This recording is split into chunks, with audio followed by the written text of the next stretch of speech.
Hello बच्चों, कैसे हैं आप लोग। आशा करते हैं अच्छे होंगे। आज हम लोग पढ़ेंगे यूरोपीय शक्तियों का भारत में आगमन। तो हम जानते हैं कि कहीं भी आने जाने के लिए रास्ते की ज़रूरत होती है। तो यूरोपीय जो है हमारे देश में व्यापार करने के लिए आए। तो व्यापारिक मार्ग जो है भारत का प्राचीन काल से विदेशों से संपर्क रहा है।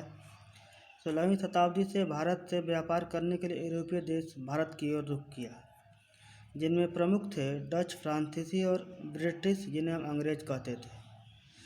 तो व्यापार के साधन थे भारत यूरोप के मध्य व्यापार जल मार्ग व स्थल मार्ग द्वारा होता था, जिनकी संख्या मुख्य रूप से 3 थी। आइए उन तीनों मार्गों के बारे में जानते हैं। जिसमें पहला मार्ग फारस की खाड़ी से होता हुआ समुद्री मार्ग। इस मार्ग से इराक, तुर्की, वेनिस और जिनेवा से व्यापार होता था। दूसरा मार्ग था लाल सागर से अलेक्जेंड्रिया। इस मार्ग से समुद्र के रास्ते वेनिस और जिनेवा तक व्यापार होता था। और तीसरा जो मार्ग था मध्य एशिया और यूरोप के देशों तक व्यापार होता था। यूरोप के सभी क्षेत्रों में भारत की वस्तुओं के वितरण के लिए वेनिस और जिनेवा प्रमुख व्यापारिक केंद्र थे। इसी बीच एक घटना घटी कि इटली ने भारत की प्रमुख वस्तुओं के व्यापार पर अपना एकाधिकार जमाने रखने के लिए यूरोपीय देशों के व्यापार में हिस्सेदारी पर रोक लगा दी, जो विवाद का कारण बना।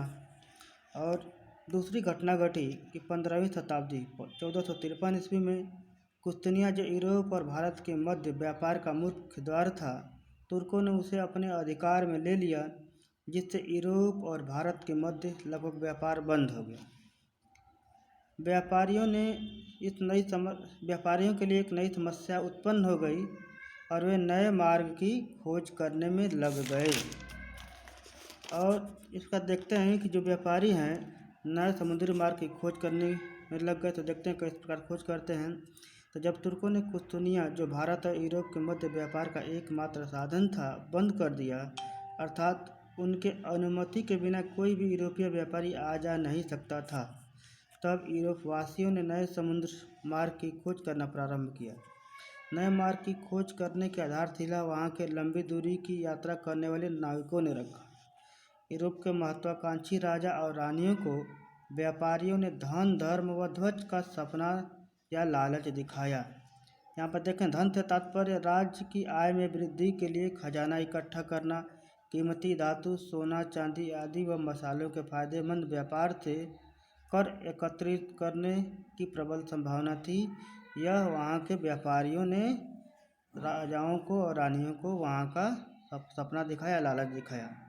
दूसरा था धर्म। ईसाई धर्म का दूर दूर के देशों में प्रचार करना। हम जानते हैं कि सारे यूरोपीय देश ईसाई धर्म को मानते हैं, उस समय मानते थे।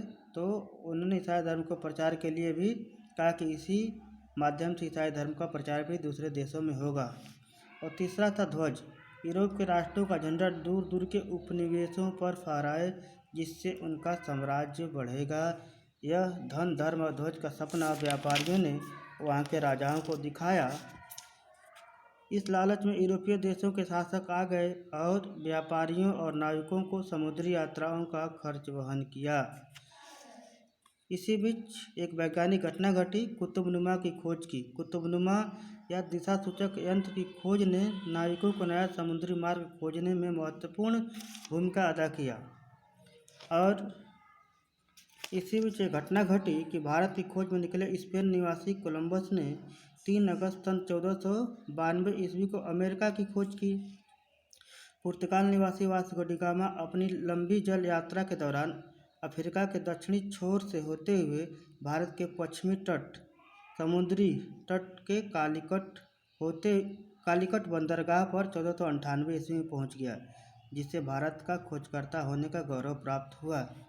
इस प्रकार पुर्तगालियों को हिंद महासागर होते हुए पूर्वी द्वीप समूह का नया जल मार्ग मिल गया। यूरोप और भारत के मध्य व्यापार पुनः आरंभ हो गया। तो आज के लिए बस इतना ही। आगे की जानकारी हम लोग अगले भाग में देखेंगे। तब तक के लिए जय हिंद,